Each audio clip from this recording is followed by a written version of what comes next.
Hi folks, it's Danny at Bradley James Classics, and I'm bringing you a walk around video for a very recognisable sports car from the late 1990s.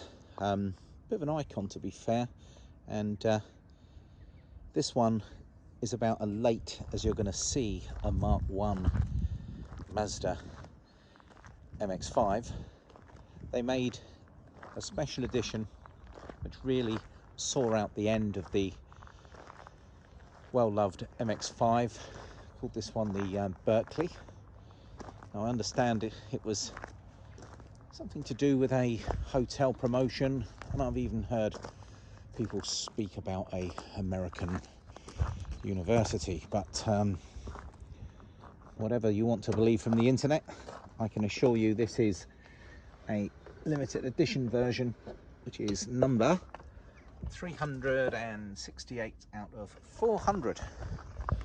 Now there is a number of features with the special edition, and I've captured those on my write-up on the car, but certainly the colour is unique to that special edition.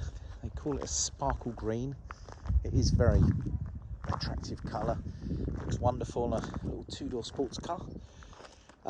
These are an absolute hoot to drive. They're well loved by people who own them, and in fact, from a classic car and collectability point of view, I think these Mk1s never look out of place in any car collection. And if you can get one that only made 400 of this particular model, then obviously the rarity is assured straight away.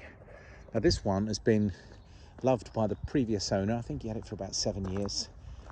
It's a customer and a friend to our business, a very nice chap. He maintained the car really well. It's had a cam belt water pump service. Now those who've already written in telling me that there's no such thing as a cam belt on a MX5, well, I'm sorry to disagree, but the early ones was in fact a cam belt driven and not chain. 1.8 engine, 5-speed gearbox, and a lightweight car, a lightweight engine. It's always going to be fun to drive, and this one is no exception. I mentioned service history, but this car has epic amounts of service history. It's got 3 keys, it's got its original manual when the car's new. In fact, it's a big box file of information, and whenever you do your research into an MX5, you'll always hear about the corrosion issues that sadly the cars that ended up in the Northern Europe seem to suffer with the most. But you'll be happy to know that this has all been professionally dealt with, and in fact at the lower level all the way down this side, as you can see, that is in exceptionally good condition, as are the rear arches, as is this rear bumper and boot lid. And one of the features of this special edition is that very attractive little rack on the back for carrying your spare case, because there's not loads of space. We've got the smallest of imperfections here, but other than that, very good on this archway. You can just see all inside, that's all pretty special. All along the bottom is excellent, and we've got a little bit of a scuff here where somebody's touched up a bit of paint, but it's not rusty and it's not awful, it's just not as new. Now this car's registered in 1998, which I guess all of them would be because they are this final run model. An excellent set of tyres. Wheels, which are unique to this car, are also in excellent condition. I'm going to move into the interior, and I'm just going to pick out some of the features as I remember them. Well, certainly this chrome bar is something unique to this particular model. And as I look into the dashboard, it's nice that it's retained its original Clarion CD player. That works perfectly well. There's a couple of extra little dials. One's a clock which has been stuck on. Don't worry, they can remove. These cars were they come with a leather interior. This car has covered 137,000 miles, so as you can imagine, the leather in this seat shows its age, as does the driver's seat, more so. And in fact, I have got a little split in the leather here. It's not the end of the world, it can be repaired, but to be perfectly honest with you, a little split in the leather seat I think is livable. The Momo steering wheel is unique to this car. That's in excellent condition. That's leather trimmed. And if you look through the center console, moving to the right through the middle there, you'll see that this has got a wooden veneer design, which is very attractive. And they've got contrasting door panels, which look rather smart. But of course, these cars weren't necessarily about just a huge, great specification. It was the fun of driving. Look at that dumpy little steering gear stick there, a nice sporty steering wheel, a lovely low down position, and these cars sound wonderful. In fact, as long as it's not in gear, why don't I turn the key and give her a little rev. I've always loved these little door handles as well. And a raspy little engine. Well, I'll tell you what, while I'm down there, let's have a little look under the bonnet. It's very clean and tidy under here as well. I think this car, if this is your cup of tea, I think it would look rather nice at any car show. It's certainly a modern classic, and I think it'll probably be going down in history as a classic.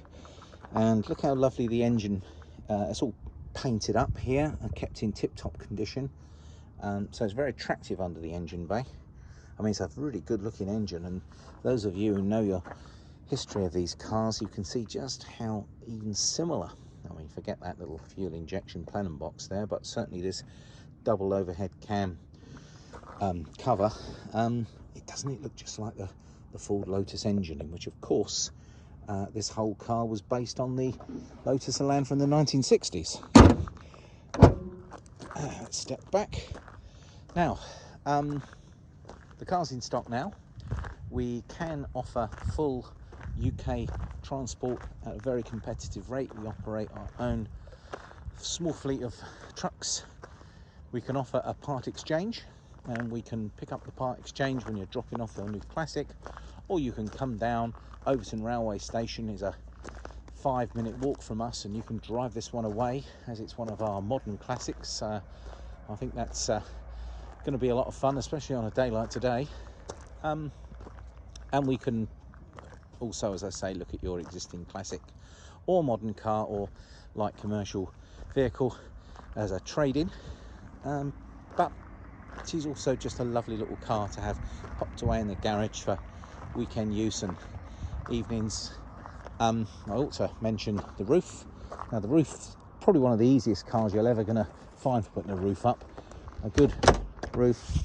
As you can see, the roof is in excellent condition. It's pretty certain it's the original roof on the car. If I go through the back here, now I haven't clipped it into space yet, and that does stretch the roof up a little, but you'll see that it is a black roof in good nick. Now, what I was told by the previous owner is that underneath this Union Jack there is a little slice somewhere, so he's got a well-placed Union Jack sticker that conceals a little slice, but I am assured there is no leaking. And in fact, we've washed the car recently, and I can confirm there wasn't any leaking. So let's have a quick look with the roof up as well, because it does slightly change the dynamic of the car. It's a little single skin roof. It's got a plastic rear panel in it. It's very basic, so it isn't one of these big thick roofs which are perfectly insulated and electric. It's a very basic pull-up roof, almost like a pram hood. Concertina action as it comes up. Very easy to use, do it with one hand, and that roof goes up and down in literally moments. Well, folks, this is a MX5 special edition Berkeley from 1998, 1.8 injection, 16 valve engine. Goes like the clappers. Of course, it always feels faster because it's such a small car. It's in really excellent condition for its age, and she is ready to go. She's covered 137,000 miles with a massive history file. And well, come and see her for yourself. I think you'll be impressed, and you'll certainly love the way she drives. Well, this is Danny at Bradley James Classics signing out, and thank you for watching this walk around video.